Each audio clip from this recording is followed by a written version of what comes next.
बिस्मिल्लाहिर्रहमानिर्रहीम। अस्सलाम वालेकुम दोस्तों, आज फिर पीटीआई ने अपना जलसा किया। उसको पावर शो ही कहेंगे। यकीनी तौर पे लोग निकले, काफ़ी दुनिया निकली। यहाँ इस्लामाबाद में भी, परेड ग्राउंड में भी और भी बाकी शहरों में भी जहाँ जहाँ स्क्रीन लगाई लोग निकले। एक जनरल इंथ्यूजियाज्म यकीनी तौर पे है इस पार्टी के लिए, और वक्त के साथ साथ वो इसलिए बढ़ा है क्योंकि जो हुकूमत आई उसके सामने जो भी सूरत हाल थी आपने देखा, उन्होंने कीमतें बढ़ाई। और आज तो इमरान खान साहब ने बड़ी एक दिलचस्प चीज़ की, वो जो एंकर्स बैठ के करते हैं टेलीविजन पे कि जी ये देखें इन्होंने क्या कब कहा, फिर देखें क्या कहा। तो आज इन्होंने जो तजाद है, यानी जो PMLN कहती रही फरवरी में भी जनवरी में भी कि जी ये कीमतें क्यों बढ़ा रहे हैं इतनी पेट्रोल की, ये तो गलत कर रहे हैं, और ये कि भाई इतनी महंगाई उसकी वजह से होगी, 10 रुपए बढ़ा रहे हैं, 6 रुपए। आज इन्होंने फुल स्क्रीन पे दिखा दिया और कहा कि जी अब तो ये मुझे कह रहे हैं कि मैंने कीमतें नहीं बढ़ाई और इस वजह से ये तबाही मची है। और उस वक्त ये कह रहे थे कि 6 रुपए और 4 रुपए हैं वो भी बढ़ाए हैं, तो वो गलत किया और जुल्म किया लोगों के साथ। तो बहरहाल ये तजाद जो है वो सामने लेके आ रहे हैं। चीज़ें जाहिर है ज़्यादा कॉम्प्लिकेटेड हैं। बैनुल-अक़वामी सूरत हाल, IMF के साथ जो इस वक्त हो रही है नेगोशिएशंस और होती रही है, उनका जो दबाव है, बहुत सी चीज़ें हैं इसमें। लेकिन बहरहाल सियासत इस नौइयत की है इस मुल्क में कि ये इसी तरह से होता है। जो हुकूमत से बाहर होता है वो कुछ कहता है, जब हुकूमत में आके कुछ और कहता है। और ये जो PMLN ने किया उनके लिए तो एक उन्होंने खास ही सिचुएशन उनके सामने आई। कहा था उन्होंने कि हम महंगाई को कमा करेंगे, लेकिन उसकी बजाय आए हैं तो हम महंगाई के पहाड़ सामने खड़े कर दिए हैं। वो वजूहात बताते हैं, लेकिन बहरहाल पब्लिक उसको एक और तरीके से देखती है। और इमरान खान साहब उस सिचुएशन को काफ़ी यानी कि एक्सपीरियंस तरीके से उस पर बात करते हैं और उसको जो पॉलिटिकल टर्म्स में कहें एक्सप्लॉइट करते हैं और वो चीज़ें सब पेश करते हैं और रोज़ रोज़ बात करते हैं इस पे। इमरान खान साहब जब से पिछले 2 महीने से आप देखिए, कम से कम 1 महीने से तो हर रोज़ बिला नागा वो उनको टेलीविज़न टाइम मिलता है, वो एयर टाइम लेते हैं और बात करते हैं और वो बातें दोहराते हैं कि ये असल में केस ख़त्म करने आए, ये महंगाई ख़त्म करने नहीं आए, और देखिए क्या किया और जुल्म हो रहा है लोगों पे। और जो लोग हैं वो जाहिर है जब 27% आपकी हो जाए अफरात ज़र और इन्फ्लेशन इतनी बढ़ जाए तो फिर, और कीमतें बढ़ती चली जाएं और कमी के आसार ना नजर आए, तो फिर यही होगा जो इस वक्त हम देख रहे हैं। और इमरान खान साहब को उस पर सपोर्ट मिलती जा रही है। पंजाब का इलेक्शन जो बड़ा दिलचस्प होगा, वहाँ क्या होता है।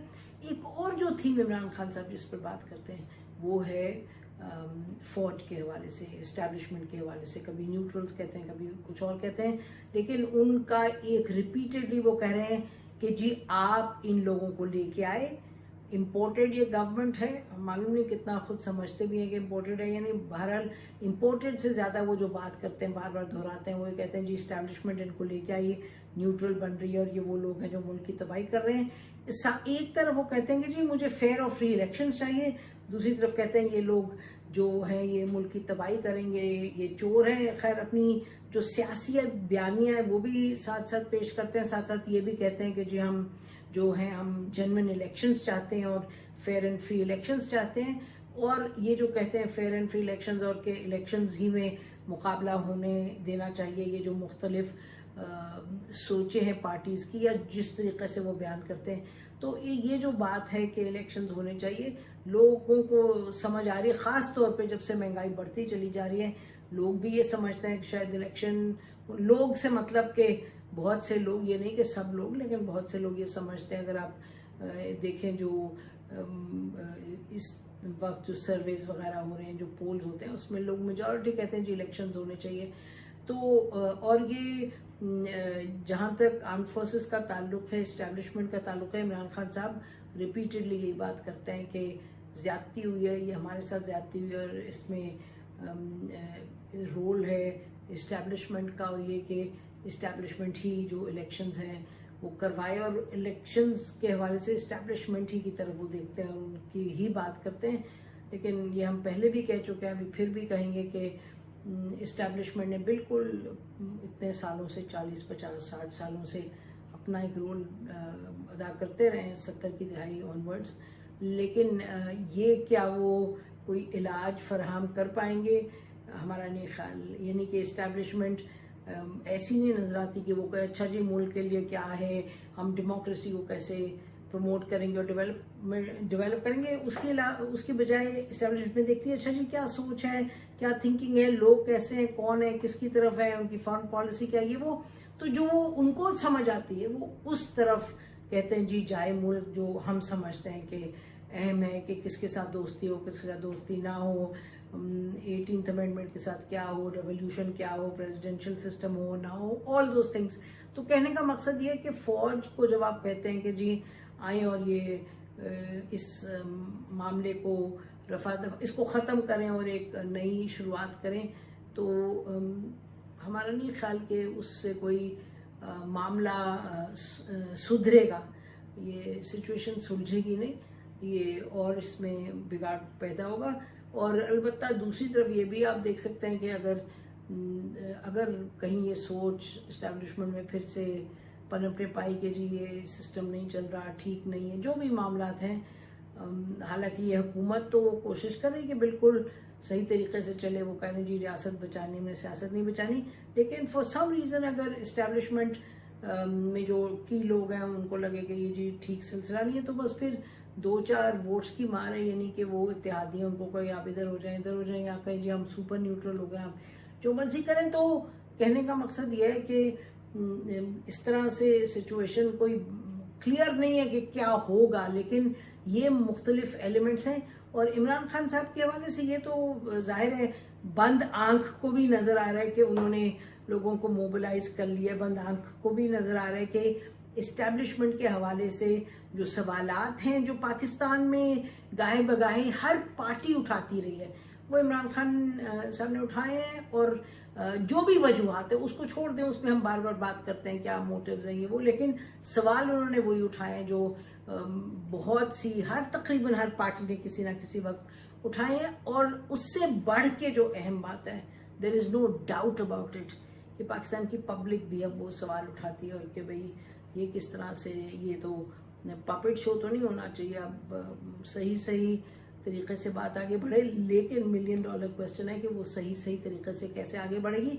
मीनवाइल इमरान खान साहब जो हैं उनकी फॉलोइंग है और हम शायद बढ़ती चली जा रही है, और लोग उनके साथ खड़े हैं, वही जो 9 और 10 अप्रैल को जिस तरह उनको सपोर्ट थी उसी तरीके से सपोर्ट है, कोई कम नहीं है। अब पंजाब में देखते हैं कि क्या होता है। और अयाज अमीर साहब के साथ जो हुआ है, ये भी कहते चलें कि जी अगर आप पीटीआई के हैं तो आप ये फरमा रहे हैं कि हुकूमत वक्त ने किया है, और अगर आप हुकूमत वक्त हैं तो के सपोर्टर हैं तो आप कहेंगे कि जी ये तो यूथियों ने किया, जो भी लफ्ज़ इस्तेमाल करते हैं पीटीआई के सपोर्टर्स के लिए, बिल्कुल गलत। ये जो स्टाइल है, जिस तरीके से यानी बीच शहर के उनको गाड़ी को रोका गया और उनको फिर उतारा गया, फिर उनको मारा गया, फिर उन्हें छोड़ दिया गया, ये ना कोई पॉलिटिकल पार्टी का तरीक़ाकार नहीं है। शायद एमक्यूएम का रहा हो किसी वक्त, बट नहीं, एक जो आपकी normal political party mainstream, उनका ये तरीका नहीं है। Neither when they are in the government nor when they are in the opposition, ये तरीका कुछ और लोगों का। और आपको मालूम है कभी एक जर्नलिस्ट को मारा, कभी दूसरे को, कभी मतीउल्लाह को मारा, कभी भी अबसार आलम को मारा, कभी तूर को मारा, तो कभी हामिद मीर को तो गोलियां भी लग गई। तो ये सब चीज़ें हम देखते हैं। आसमा शराजी के साथ जो उनको इंटिमिडेट किया, फिर ये सब बातें रही हैं, तो ये हम जानते हैं कि जाहिर है this is not a political party, जिन्होंने किया वो बेहतर जानते हैं। लेकिन ये हम ज़रूर कहेंगे कि इस तरह करने से अयाज अमीर जैसे शख्स को नहीं, आप उनको रोक नहीं सकते, वो कहेंगे जो उन्होंने कहना है। और सुने गौर से वो क्या कहते हैं, वो बात एक बड़ी होलिस्टिक बात करते हैं, बड़ी सुलझी हुई और समझ की बात करते हैं। ये मुल्क चलेगा, इदारे अगर चलेंगे, रूल ऑफ लॉ होगा, शख्सियात नहीं होंगी, अगर कानून होगा, कोई सिस्टम होगा, इंस्टीट्यूशंस होंगे, अथॉरिटी को कर्टेल किया जाएगा आइन के दायरे कार में, फिर ये मुल्क बड़ा अजीम मुल्क बनेगा इंशाल्लाह। अगर यही रहा कि कौन इंडिविजुअल है, किसके साथ क्या करें, किसको रखे रहें, किसको निकाल दें, किसको फेंक दें, किसको एक्सटेंशन दें, फिर तो एक बड़ा जिसे कहते हैं ना ड्वार्फ, बौने बन के हम रहेंगे। बौने बन के नहीं हमने रहना, हमारी तरफ से इतना ही। खुदा हाफिज़। पाकिस्तान जिंदाबाद।